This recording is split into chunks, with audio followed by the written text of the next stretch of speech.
We tell you folks often that you can do anything with a degree from St. John's College. So it's probably a good idea every once in a while to give you some examples of what we mean. Ms. Lydia Polgreen is a 1997 graduate of St. John's College, Annapolis.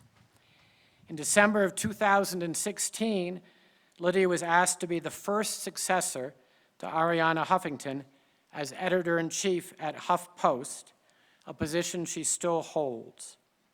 And she recently honored us by agreeing to join the college's Board of Visitors and Governors.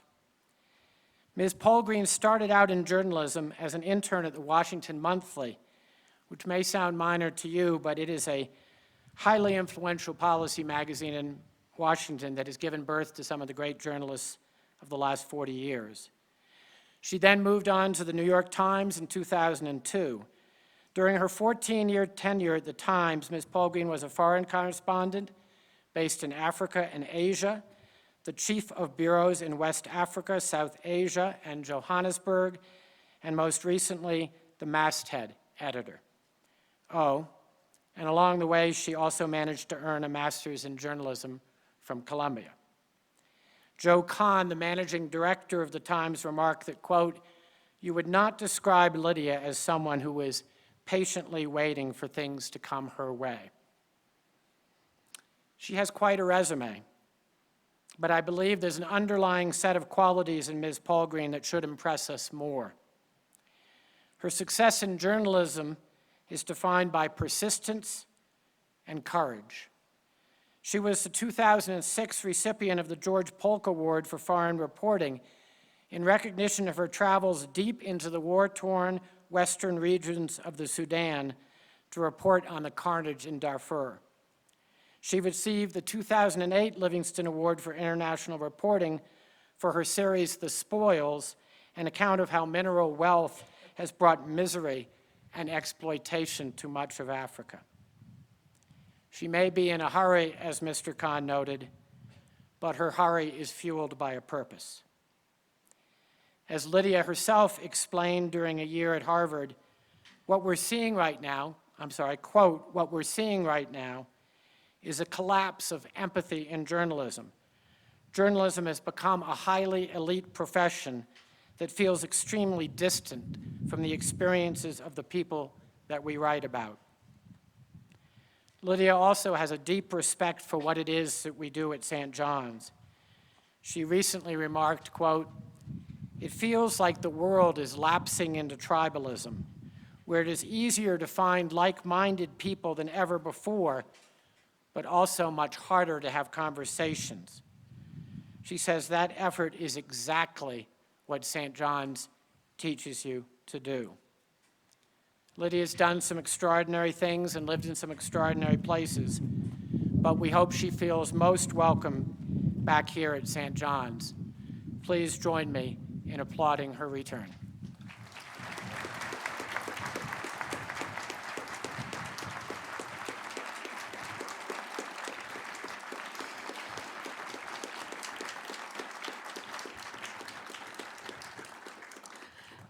Thank you, President Roosevelt, for that wonderful introduction.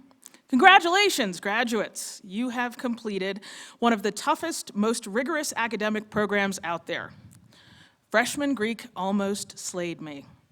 Newton gave me some very long nights at the chalkboard. And don't even get me started on Lobachevsky. Can you tell I wasn't very good at math?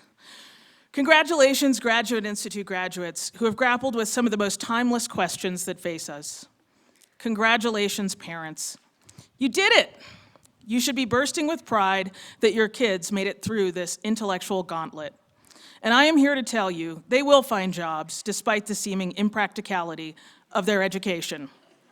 Trust me, the world needs free people made from books and a balance more than ever. And a special thanks to my father, John Polgreen. Yes.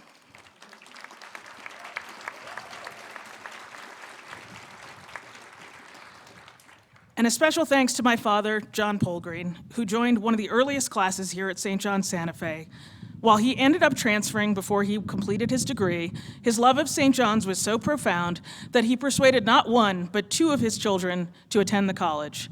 Thanks, Dad, for making the trip out here today.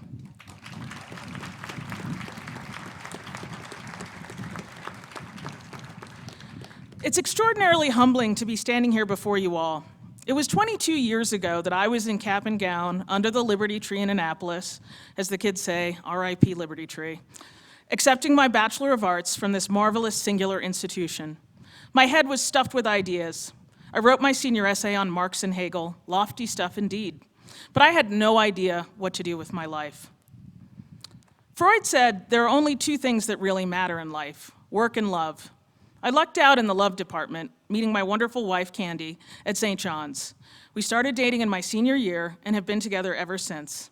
I'm so glad she's here with me today. Her love and support have been the bedrock of a happy life.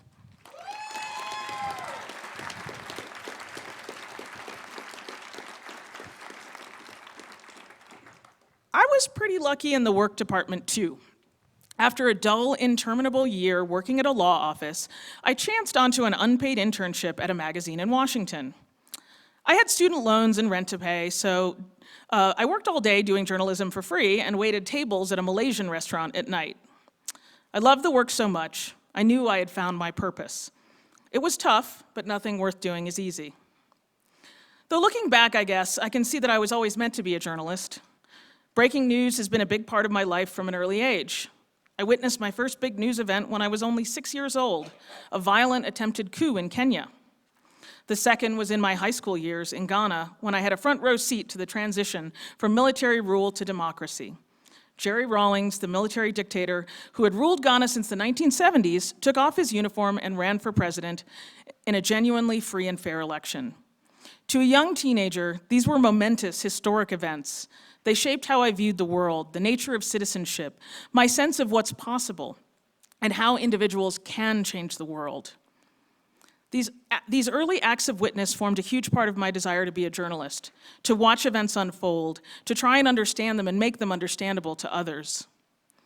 As a kid, and I know you'll all relate to this, having read through all the books in the program, and I'm sure you read them all, every last page, didn't skip a single seminar reading, I was constantly asking why.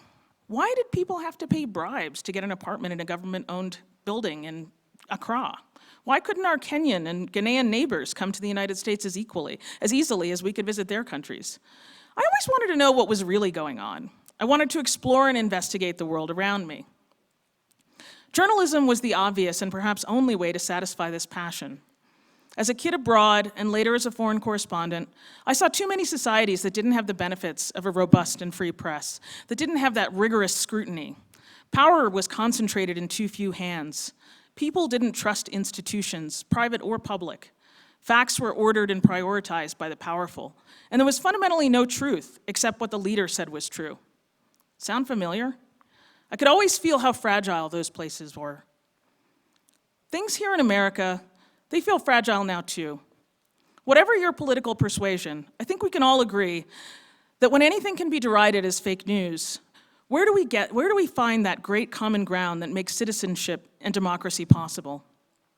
You have spent hours around seminar tables having passionate debates about Leibniz, the Bible, Kant, Aristotle, Middlemarch, my personal favorite. Find your vocation.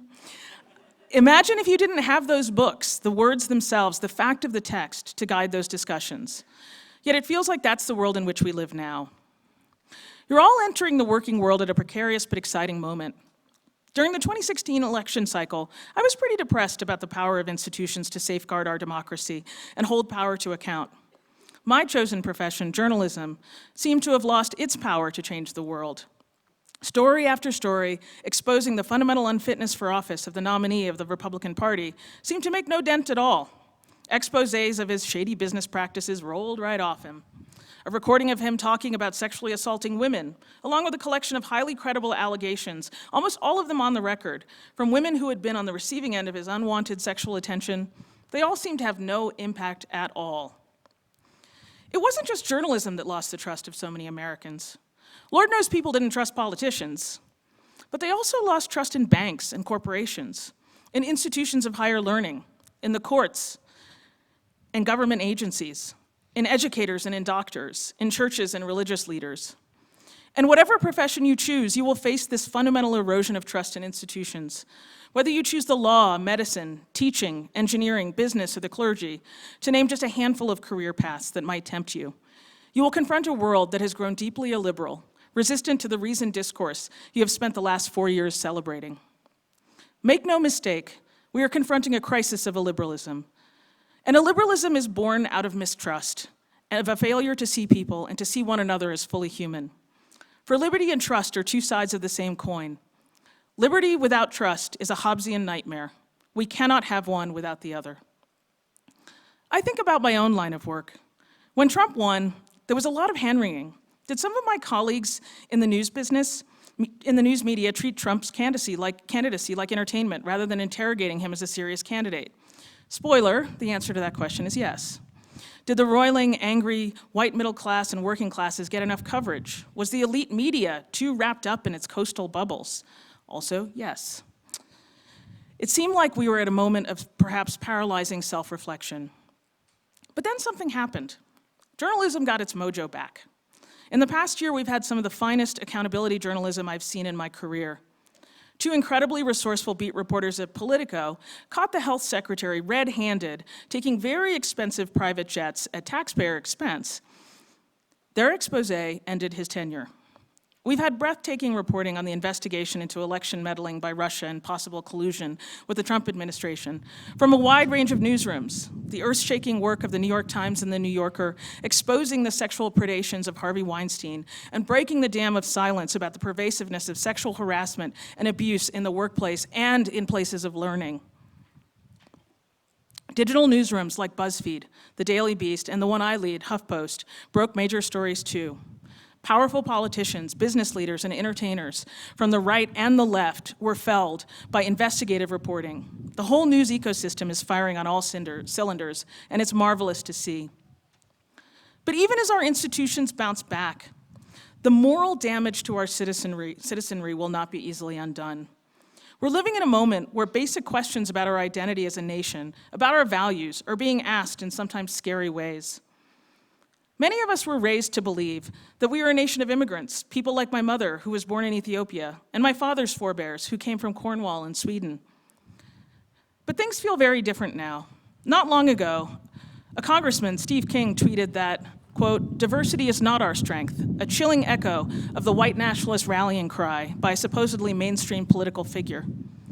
John Kelly, President Trump's chief of staff, told NPR recently that immigrants from Latin America are, quote, "not people that would easily assimilate into the United States, into our modern society. They don't speak English, they don't integrate well, they don't have skills." What was he describing, if not his own Irish and Italian forebears, who came to this country with nothing in an earlier time and built lives that would allow their descendant, John Kelly, to occupy one of the most powerful jobs in the land? We're witnessing a newly permissive attitude towards hate speech and hate crimes that has led to increased attacks on Jews, on Muslims, and all kinds of marginalized people. People who came to America as young children who have committed no crimes face being exiled to nations they have never known. As the daughter of an African immigrant, as a woman, as a person of color, as a queer person, and as a citizen of this great country, I am watching these conversations unfold with particular alarm. I know a lot of you here who look like me, who grew up like me and live lives like mine, are feeling the same way. So what do we do as people trained in the art of liberal discourse? I am a journalist, so the answer might seem simple. Do more and better journalism. Use the full force of the First Amendment of the United States Constitution. But the great thing about our founding documents is that the First Amendment says nothing about journalism or journalists. The right to free speech lies within each of us as citizens and is not the purview of any professional class or faction. It lies with we, the people. Our first duty as citizens is to hold institutions of power to account. That includes President Trump and his government, as well as the Republican-controlled House and Senate. But it very much includes the Democratic Party and the Democratic officials around the country, as well as the infrastructure of government and the institutions of corporate power. As a journalist, it's my job to make sure they feel the full brunt of our relentless investigative reporting and our analytical and intellectual probing. But we have another duty as citizens, perhaps just as important. To safeguard our liberty, we must listen and learn to see one another as fully human. Last fall, HuffPost went on a bus tour visiting 26 cities across the nation. Our goal was to listen to America in this extraordinary moment. We avoided the coasts and major urban centers, stopping in smaller cities like Birmingham, Alabama, Livingston, Montana, and Fort Wayne, Indiana. We'd hoped to interview about 500 people over 7 weeks. We weren't sure anyone was going to show up when our bus rolled into town. It turned out that we need not have worried. Americans have a lot to say and want to be heard. We spoke to nearly 2,000 people, and what they told us was remarkable. Almost no one talked about Donald Trump or national politics, either to praise him or to damn him. People had much more pressing local issues on their minds. At the 16th Street Baptist Church in Birmingham, where 4 black girls were killed in a Klan bombing in 1963, we held a forum on local crime. That night, a largely black audience told their entirely black city leadership that something needed to be done about the plague of violent crime in the city. It was an important reminder in the age of Black Lives Matter, when we seek to hold police departments to account for overzealous enforcement policies and outright violence on communities of color. Many such communities also suffer from the serious problem of law enforcement neglect. The complexity and nuance of our communities gets lost in shouty headlines and cable news chatter. In Iowa, we heard from people intensely proud of their community's welcoming of refugee and immigrant communities. In New Orleans, we worked with a local news organization to expose how Airbnb is altering the fabric of the city's historic neighborhoods, hollowing them out of local residents and replacing them with tourists. Mostly, we heard stories about communities that are facing struggles, but also coming together to solve them, talking, debating, arguing, finding imperfect solutions. Sounds familiar, right? It's what we spent our years at this great college doing. So if I may presume to offer you one piece of advice, it is this. Don't be seduced by peddlers of seductive, zero-sum false narratives, of grievance or of triumph. Hold fast to what you've learned here, how to think, argue, listen, and most importantly, change your mind. It is vital to our democracy, to our future, and to our survival. I can't wait to see what you all do. Congratulations.